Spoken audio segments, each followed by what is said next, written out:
My name is Jane, and at 30, I had settled into a comfortable routine. My days were a blend of work at a company where I was an office employee, and evenings were for unwinding, often at my favorite local cafe. What no one knew was the small detail omitted from my business card, but I'll tell you about it later. That particular day, I pushed open the door to the cafe, the familiar scent of roasted coffee beans and the soft undertones of jazz enveloping me. As I walked towards the counter, lost in thought about a new project, I collided with someone. "Oops. I'm so sorry," I blurted out, stepping back. The stranger, a man with an easy smile and an approachable demeanor, chuckled. "No harm done. I should have been more careful. I'm Alex." "Jane," I replied, returning his smile. There was an ease in the conversation that followed, a natural flow that felt refreshing. We decided to sit down with our coffees, finding a quiet corner. "So, Jane, do you come here often?" Alex asked, his eyes twinkling with curiosity. "Yeah, it's my escape from the daily grind. A little oasis of peace," I said, taking a sip of my coffee. Alex nodded. "I get that. It's important to find those little escapes. What do you do that requires such escapes?" I hesitated for a fraction of a second. "Oh, just office work, you know. Lots of numbers and paperwork." I was always careful about revealing too much. He seemed to understand, not prying further. "I can imagine. I work in marketing myself. It's all about creative chaos, but sometimes you just need a break from even that." We talked more about our lives, his passion for marketing, my love for jazz, and our shared appreciation for good coffee. The conversation was effortless, filled with laughter and insights. As the cafe began to clear out, signaling the end of our impromptu meeting, Alex looked at me, a hint of hesitation in his eyes. "Jane, I've really enjoyed talking with you. Would you be interested in meeting up again, maybe for dinner next time?" he asked, an earnest look on his face. I felt a flutter of excitement. "I'd like that, Alex. It's been great chatting with you." We exchanged numbers, and as I walked back to my car, I couldn't help but feel a sense of anticipation. It was just a casual meeting, but something about Alex was different. He had a genuineness that was rare, and I found myself looking forward to seeing him again. The weeks following my fateful meeting with Alex were a whirlwind of dates and deep conversations. We were like two puzzle pieces that fit perfectly. However, one piece of the puzzle remained conspicuously missing: his family. It was a topic Alex artfully dodged each time I brought it up. But that evening, as we strolled through the local park, the autumn leaves crunching under our feet, I decided to delve deeper.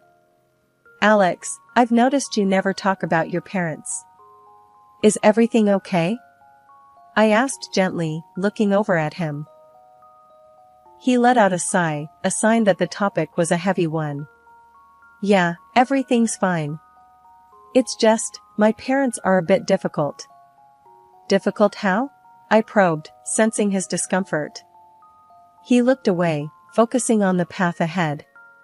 They're snobs, to put it bluntly. They own a small business, and have this mindset where they only mingle with people who match their wealth and status." I was taken aback, but curious. "So, they're elitists?" "Exactly," he replied, a tinge of bitterness in his voice. "They judge people based on their income, their job title. It's why I've been hesitant to introduce you to them." I stopped walking, turning to face him. "Alex, are you worried they won't accept me because of my job?" He met my gaze, his eyes filled with a mix of apology and concern. "Jane, you're amazing, and I love that about you. But my parents have this archaic belief that I should be with someone from a certain socioeconomic class. I just don't want them to hurt you with their words." I took his hand in mine, offering a reassuring squeeze. "Alex, I'm not afraid of your parents.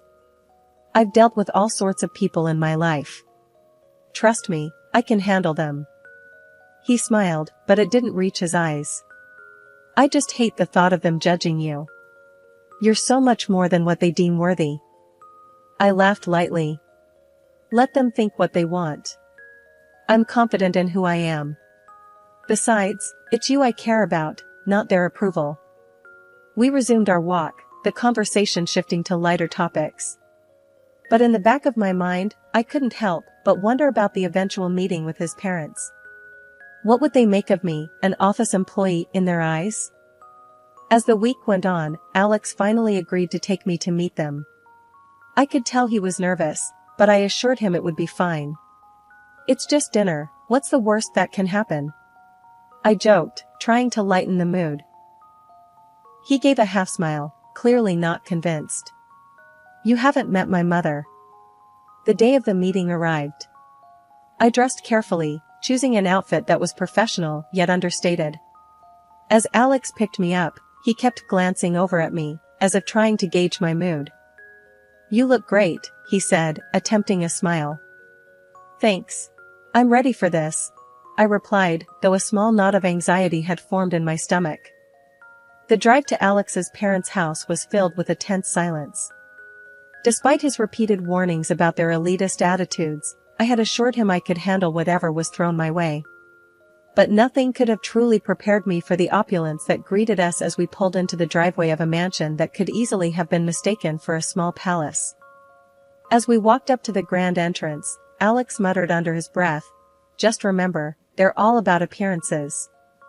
The door swung open, and we were ushered into a living room that was a spectacle of extravagance.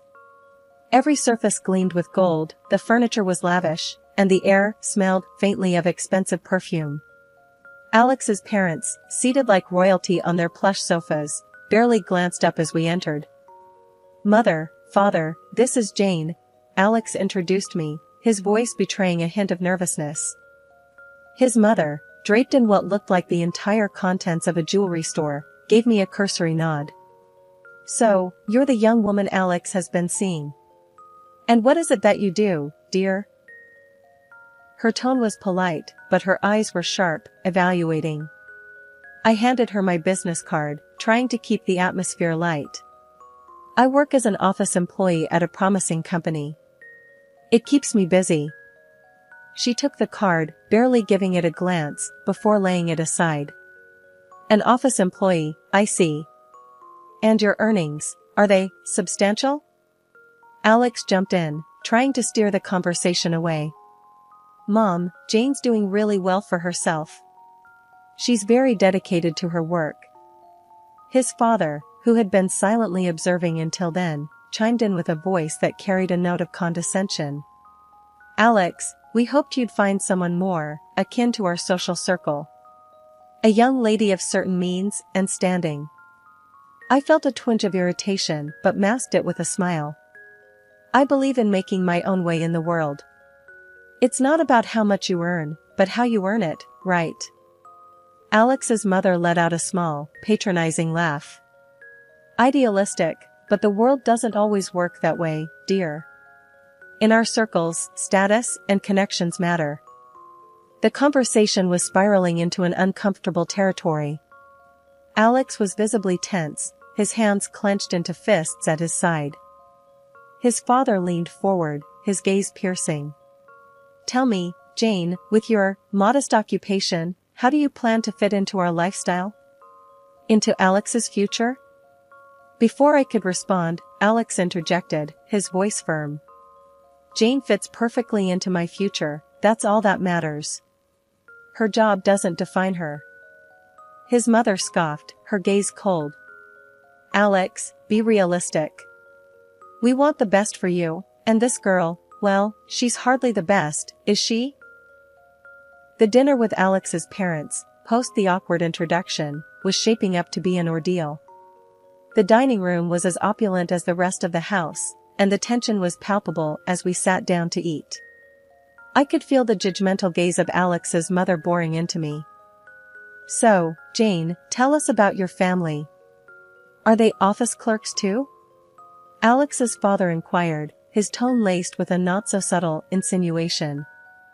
I kept my composure, replying politely, my parents are retired now. They've always believed in a simple, honest living. His mother tittered, exchanging a look with her husband. Simple and honest, how quaint. But we were hoping Alex would marry into a more influential family. Alex, who had been growing increasingly uncomfortable, finally spoke up. Mom, Dad, I don't see why any of this matters. Jane is an amazing person. That's what counts. His mother's response was immediate and sharp. It matters, Alex. You can't just bring home anyone. There are standards. The conversation quickly escalated as Alex's parents began to openly question my suitability for their son. They made snide remarks about my job, my income, and my background. I tried to steer the conversation to more neutral topics, but Alex's mother was relentless. I just don't understand, Alex. With your background, you could have had your pick of eligible young women. Why settle for an office employee? Feeling a mix of anger and humiliation, I finally spoke up. I may not come from wealth, but I value hard work and integrity. Isn't that important? Alex's father scoffed. In our world, those are secondary. It's about maintaining a certain standard, a legacy. Alex reached for my hand under the table, giving it a reassuring squeeze. Jane doesn't need to come from money or status. She's accomplished in her own right. His mother's next move was entirely unexpected. In a sudden display of anger, she picked up her coffee cup and splashed its contents at me, staining my blouse. This is what we think of your accomplishments. I stood up, shocked and dripping with coffee. Alex was immediately at my side, his voice tinged with anger and disbelief. Mom, what the hell? I'm sorry, Jane. We're leaving right now, Alex said, his voice firm. As we walked out of the dining room, his mother's cold voice followed us. You're making a grave mistake, Alex. The drive back was quiet, the air filled with unspoken words and simmering anger. Alex kept apologizing, saying he should have never put me in that situation. It's not your fault, Alex, I reassured him, though inside, I felt a storm of emotions. I was angry, yes, but more than that, I was determined. Alex's parents had shown their true colors, and I wasn't going to let their archaic views of status and wealth define me or my relationship with Alex. After the distressing dinner with Alex's parents, I found myself sitting in my living room, still reeling from the events. The coffee stain on my blouse had dried, but the unpleasantness of the evening lingered. I knew there was only one person who could offer me the comfort and advice I needed, my mother. Picking up my phone, I dialed her number. As soon as she answered, I could hear the warmth in her voice, a soothing balm to my frayed nerves. Mom, it's Jane. I had the dinner with Alex's parents tonight, and it was a disaster, I said, my voice shaking slightly. Oh, sweetheart, what happened? Her concern was palpable, even through the phone. I took a deep breath and started recounting the evening in detail, from the moment we entered the opulent house, the condescending looks, the probing questions about my job, and the final humiliating incident with the coffee. As I spoke, my mother listened quietly, occasionally interjecting with a soft to show she was following. When I finished, there was a brief silence on her end. Jane, those people sound absolutely dreadful. I'm so sorry you had to go through that, she finally said, her voice laced with anger and sympathy. It was awful, Mom. They looked down on me the moment they saw my business card. They think I'm just an office employee, nothing more, I explained, feeling a lump form in my throat. There was a pause on the other end of the line. Do they know about your company? That you're not just an office employee? That your company's turnover is tens of millions of dollars? My mother's tone turned firm. Jane, you are a successful businesswoman, a self-made entrepreneur. You've worked hard to get where you are. Don't let their ignorance diminish your achievements. I sighed, leaning back on the couch. I know, Mom. But it's not just about me. It's about Alex too. I'm afraid this will put a strain on our relationship. Listen to me, Jane. If Alex truly loves you, he'll stand by you, regardless of his parents' opinions. And if he doesn't, then he's not worth it, she said, her words ringing with conviction. You're right, Mom. I shouldn't let them get to me. But part of me wants to show them who I really am, to prove them wrong, I admitted, feeling a flicker of defiance. And you will, in your own time and in your own way. Just remember, you're not doing it for them, you're doing it for yourself, she advised. We talked for a while longer, her words providing the comfort and reassurance I needed. By the time we ended the call, I felt a renewed sense of determination. Alex's parents might have their prejudices, but I wasn't going to let their narrow-mindedness dictate my life or my relationship with their son. I had faced challenges before and come out stronger. This was just another obstacle to overcome, and I was ready to face it head-on. The days following the dinner with Alex's parents were filled with a mix of reflection and determination. I couldn't shake off the feeling of being judged and underestimated. It was time to turn the tables, but in a way that was subtle and smart. I decided to start by learning more about their company. Sitting at my desk the next day, I called in my assistant, Sarah. Sarah, I need some research done, I began, my tone serious. Of course, Jane. What do you need? She asked, ready with her notepad. It's about a company owned by my boyfriend's parents. I need a detailed report on its financial health, assets, liabilities, everything, I instructed, handing her a piece of paper with the company's name. Sarah looked up, a hint of surprise in her eyes. Got it. I'll get on it right away. As Sarah got to work, I leaned back in my chair, my mind racing with possibilities. If their company was in as bad a shape as I suspected, there might be an opportunity to make a move, one that would put me in a position of power. A couple of days later, Sarah came back with the report. Her findings confirmed my suspicions. Alex's parents' company was teetering on the edge of bankruptcy. They had been masking their financial troubles with a facade of wealth. Looks like they'd been living beyond their means, I mused, scanning the report. Do you want to proceed with any actions? Sarah asked, watching me closely. Yes, start acquiring their debt. I want to gain control of their company, I said, a plan forming in my mind. Over the next few weeks, I worked meticulously, using my resources and connections to discreetly buy up the company's debt. As I gained more control, I could feel the gears of change turning. Finally, the day came when I had acquired enough to call a shareholders' meeting. I would confront Alex's parents on my terms, in a setting where they couldn't dismiss me as just an office employee. As I prepared for the meeting, I thought about what I would say, how I would reveal my identity. I wanted them to understand that underestimating someone based on their job title was a mistake, one that they were about to learn the hard way. Weeks of meticulous planning and maneuvering had led to this moment. As I sat in my office, finalizing the preparations for the upcoming shareholders meeting, I felt a mix of anticipation and resolve. It was time to reveal the true extent of my influence over Alex's parents' company. The morning of the meeting, I arrived at the company's headquarters, a sleek building that exuded corporate power. Walking through the halls, I could feel the curious glances of the employees. In the boardroom, shareholders and key personnel were gathered, the air thick with tension and expectation. As I entered the room, I spotted Alex's parents among the attendees. Their expressions shifted from surprise to disbelief as they saw me. I took my place at the head of the table, my heart beating steadily.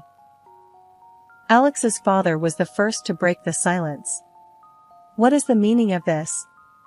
Why are you here, Jane? I looked around the room, meeting the eyes of everyone present. Good morning. As some of you may already know, I am now the majority shareholder of this company. Over the past few weeks, I have acquired significant portions of its debt, giving me controlling interest. Murmurs filled the room as the weight of my words settled in. Alex's mother looked at me, her face a mix of anger and disbelief. This is outrageous. You can't just waltz in here and take over. I remained calm, my voice steady. Actually, I can. And I have. The company was on the brink of bankruptcy, and my actions have saved it from collapse. Alex's father stood up, red-faced and furious. You have no right to do this. This is our company, our life's work. I understand this is difficult for you, I said, empathizing despite their previous treatment of me. But this company needed saving, and I was in a position to do so. My intention is to turn this company around, not to dismantle it. The room fell silent, the reality of the situation sinking in. I continued, effective immediately, there will be changes in leadership. We need fresh perspectives and strategies to steer this company back to profitability. Alex's father bristled at my words. And what about me? What is my role in all this? I met his gaze, my decision clear. I'm afraid your role as the director is no longer tenable. We need new leadership to move forward.